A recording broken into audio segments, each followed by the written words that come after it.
मित्रों, विराट राष्ट्र पर सुशर्मा ने अपना पूरा सेना लेकर के आक्रमण किया तो विराट के राजा अपने सारा सेना लेकर के उससे युद्ध करने चले गए और उसके दूसरे ही दिन हस्तिनापुर का सेना विराट पर आक्रमण कर दिया। दुर्योधन और सुशर्मा दोनों मित्र से दोनों ने विचार करके ऐसा काम किया और इसके बाद इनके यहाँ कोई नहीं बचा था। मात्र इनका एक पुत्र था उत्तर, वही एक था। वह औरतों के बीच में जब उसको संवाद मिला तो औरतों के बीच में बड़ा बड़ा बात करने लगा कि मैं यूँ जाऊँगा, वह पूरा कौरव सेना को परास्त करके लौट जाऊँगा, तुम लोग कोई चिंता नहीं करो। तब ये द्रौपदी के कहने से जो अर्जुन थे बिहनला के रूप में अर्जुन को सारथी बना करके ले गया। इसके सारथी के लिए भी कोई नहीं था तो अर्जुन को सारथी बना कर ले गया। तो वहाँ जा कर के जब ये हस्तिनापुर को सेना देखा उसके बाद ये भागा, तब अर्जुन ने उसको खदेड़ करके कहे कि तुम भाग नहीं सकते हो, अब तुम सारथी बनो, अब मैं युद्ध करूँगा। इसके बाद की कहानी बहुत ही अच्छा है और सुनने के लिए वीडियो के अंत तक बने रहिए। जब भीष्म, द्रोण आदि प्रधान कौरव महारथियों ने उस नपुंसक वेशधारी पुरुष को उत्तर के रथ पर चढ़ाकर शमी वृक्ष की ओर जाते देखा तो अर्जुन की आशंका करके मन ही मन बहुत ही सब द्रोणाचार्य जी ने बहुत ही सब घबरा गए। और भीष्म ने कहा, द्रोणाचार्य जी ने भीष्म से कहा, यह जो स्त्री वेशधारी दिखाई देता है वह इंद्र का पुत्र अर्जुन जान पड़ता है।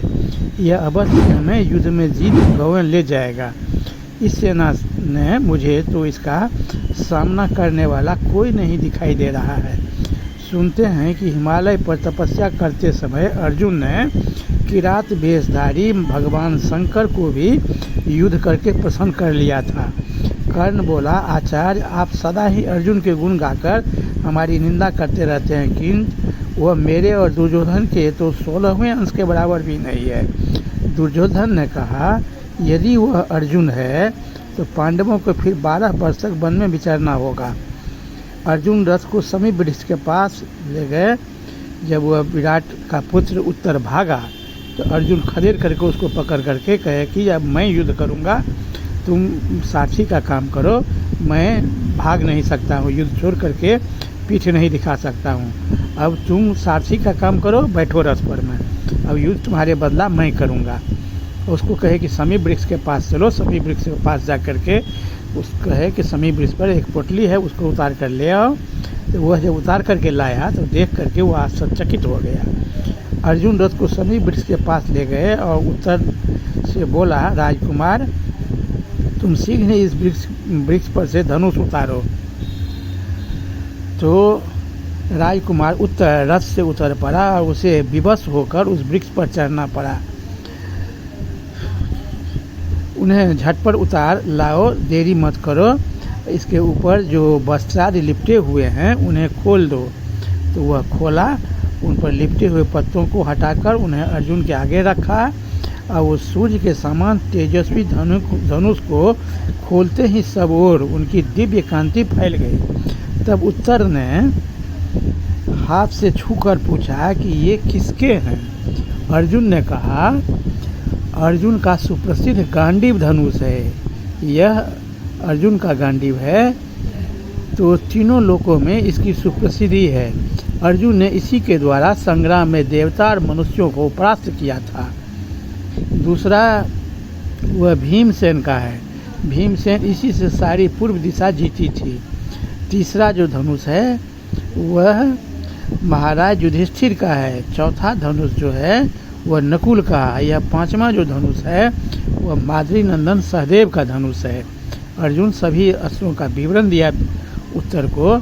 उसका उत्तर ने कहा, बृहनले जिन महात्माओं के ये सुंदर और सुनहरे अस्त्र शस्त्र यहाँ पर रखे हुए हैं वे अर्जुन, युधिष्ठिर, नकुल, सहदेव और भीमसेन कहाँ हैं? जब से उन्होंने जुए में अपना राज हारा है तब से उनके विषय में कुछ सुनने में नहीं आया। तथा पंचाल कुमारी द्रौपदी भी कहाँ है? अर्जुन ने कहा, मैं ही अर्जुन हूँ, मुख्य सभासद कंग युधिष्ठिर हैं, रसोई पकाने वाला बल्लभ भीमसेन है अश्व शिक्षक ग्रंथिक नकुल है, गोपाल गाय को पालने वाला तंतिपाल सहदेव है, और जिसके लिए कीचक मारा गया वह शैलेंद्री द्रौपदी है। उत्तर बोला, मैंने अर्जुन के 10 नाम सुने हैं, यदि तुम मुझे उन नामों के कारण सुना दो तो मुझे तुम पर में विश्वास हो जाएगा कि तुम ही अर्जुन हो। उसके बाद अर्जुन ने अपने 200 नाम विवरण के साथ कि उसका नाम सब कैसे रखा गया था उसके साथ वह सुनाया, जो मैं अलग से वीडियो दे चुका हूँ। कि 200 नाम में जो अर्जुन सुनाया कि मेरा नाम धनंजय, विजय, श्वेतवाहन, फाल्गुन, किरीटी, विभत्सु, सब्यसाची, अर्जुन, जिष्णु, कृष्ण, ये 10 नाम है, मेरा ही नाम है। यह सुनकर विराट पुत्र ने अर्जुन को प्रणाम किया और कहा, मैं भूमिंजय राजकुमार हूँ और मेरा नाम उत्तर भी है। आज मेरा बहुत ही सौभाग्य है जो मैं अर्जुन का दर्शन कर रहा हूँ। मैंने आपको न पहचानने के कारण जो अनुचित शब्द कहे हैं उनके लिए आप मुझे क्षमा करें। आप इस सुंदर रथ में सवार होइए, मैं आपका साथी बनूंगा और जिस सेना में आप चलने को कहेंगे उसी में मैं आपको ले चलूँगा। अर्जुन ने कहा, मैं तुम पर बहुत प्रसन्न हूँ, तुम कोई चिंता नहीं करो। जिस समय मैं गांडीव धनुष लेकर रणभूमि में रथ पर सवार होऊंगा उस समय शत्रुओं की सेना मुझे जीत नहीं सकेगा। अब तुम्हारा भय दूर हो जाना चाहिए। उत्तर ने कहा, अब मैं इनसे नहीं डरता। मैं अच्छी तरह जानता हूँ कि आप संग्राम भूमि में भगवान श्री कृष्ण और साक्षात इंद्र के सामने भी डट सकते हैं। मेरा सारा भय भाग चुका है, बताइए मैं क्या करूं? मैं आपके रथ के घोड़े को अच्छी तरह संभाल लूँगा। अर्जुन ने रथ पर बैठकर एकाग्र चित्त से समस्त अस्त्रों को स्मरण किया। उसके बाद अर्जुन ने अपने रथ को स्मरण किया जो प्रकट हो गया। उन्होंने प्रकट होकर तब अर्जुन अपने सभी अस्त्रों को स्मरण किया। सभी अस्त्र प्रकट होकर के हाथ जोड़कर कहा, पांडु कुमार, आपके दास हम सब उपस्थित हैं। अर्जुन ने कहा, तुम सब मेरे मन में निवास करो।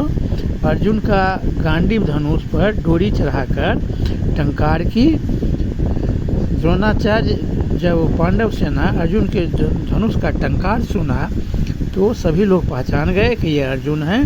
द्रोणाचार्य, इंद्र, कुबेर, यमराज, वरुण, अग्निदेव, कृपाचार्य, लक्ष्मीपति श्री कृष्ण और भगवान शंकर, इन सब का आश्रय पा चुका हूँ। फिर भला इनसे युद्ध क्यों नहीं कर सकूँगा? तुम इस मानसिक भयों को छोड़कर जल्दी से रथ हाँको। अर्जुन ने अग्निदेव को दिए हुए रथ का ध्यान किया। ध्यान करते ही आकाश से एक ध्वजा पताका से सुशोभित दिव्य रथ उतरा। अर्जुन ने उसकी प्रदक्षिणा की और इस बानर की ध्वजा वाले रथ में बैठकर धनुष बाण धारण किए उत्तर की ओर प्रस्थान किया। फिर उन्होंने अपना महान शंख बजाया। उत्तर ने कहा कि ये शंख का शब्द तो मैंने पहले कभी नहीं सुना है, इसका तो बड़ा ही भयानक शब्द है। शंख ध्वनि, गांडीव की टंकार और रथ की घड़घड़ाहट से धरती दहल उठी। अर्जुन ने उत्तर को फिर धारस बनवाया, तुम डरो नहीं, वह बहुत डर गया था। द्रोणाचार्य ने कहा, ये मेघ गर्जन के समान जो रथ को भीषण घड़घड़ाहट सुनाई देती है जिससे पृथ्वी में भी कंपन होने लगा है, यह अर्जुन के सिवा और कोई नहीं है। सभी योद्धाओं के मुख निस्तेज और मन उदास दिखाई देने लगा। हस्तिनापुर के सभी सेना एकदम डर गए। दुर्योधन ने भी कहा कि अभी इनका 13वां वर्ष पूरा नहीं हुआ है, पूरे होने से पहले ही अर्जुन हमारे सामने आ गया है, तो पांडवों को 12 वर्ष तक फिर वन में रहना पड़ेगा। एक बात यह भी है कि मत्स्यराज विराट आया हो चाहे अर्जुन, हमें तो सबसे लड़ना भी है ही। महारथी इस प्रकार निरुत्साह होकर के क्यों बैठे हैं आप लोग? युद्ध तो करना ही पड़ेगा, अभी आप लोग युद्ध कीजिए।